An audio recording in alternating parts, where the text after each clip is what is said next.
Et voilà notre invité en agriculture qui est là, Ndjerabé, bonjour. Bonjour, Comment vous allez? ça va très bien. L'authenticité de la musique. Comment on peut interpréter cela? C'est juste en fait de la sincérité et la vérité. Quand on parle d'être authentique, c'est d'être sincère et d'être vrai. Ouais, Et quand on parle d'être vrai, c'est d'être soi et c'est de ne pas chercher à être une autre personne. c'est ça. Et l'art, en fait, c'est vraiment ça. Et moi, j'ai fait beaucoup de rencontres avec des jeunes quand je suis arrivé ici. Et c'est ce message, en fait, que je transmets. Je les fais comprendre, en fait, qu'ils sont en train de faire de la bonne musique. Ils ont tellement du talent, Ouais. mais ils font de la musique étrangère, selon moi.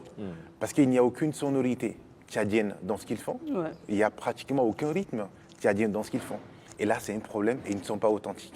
Et ils ne vont pas pouvoir aller dans un autre pays, qui est peut-être la Côte d'Ivoire, au Ouais. Niger, Ghana, etc., et faire cette musique parce que le rythme qu'ils font ne les appartient pas.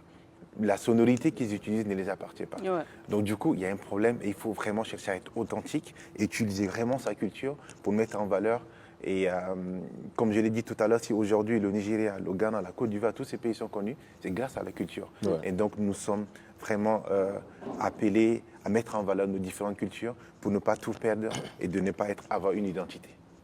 Mais comment amener ces jeunes à jouer avec le deux, c'est-à-dire un peu de la modernité, un peu aussi de l'authenticité. Mais comme- Après, on reçoit beaucoup de jeunes artistes sur ce plateau, donc il Oui. y en a qui font les deux, il y a d'autres c'est 100% moderne.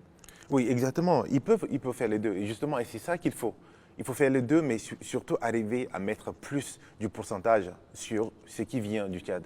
Au lieu de mettre plus de pourcentage sur ce qui vient d'ailleurs, on est en train de perdre.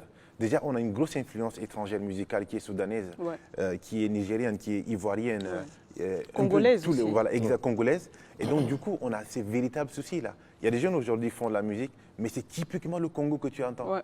Et c'est justement parce que, pour la petite histoire, l'équipe qui a été envoyée en fait, au Congo au temps de Ngarta Tomanba, etc., pour apprendre la musique, c'était Charlie Jazz. Ouais. Ils ont appris la musique, mais quand ils sont revenus, ils ont plutôt exporté, sinon ramené, vous voyez, un Ils peu ont la tchadienisé musique. un tout petit peu.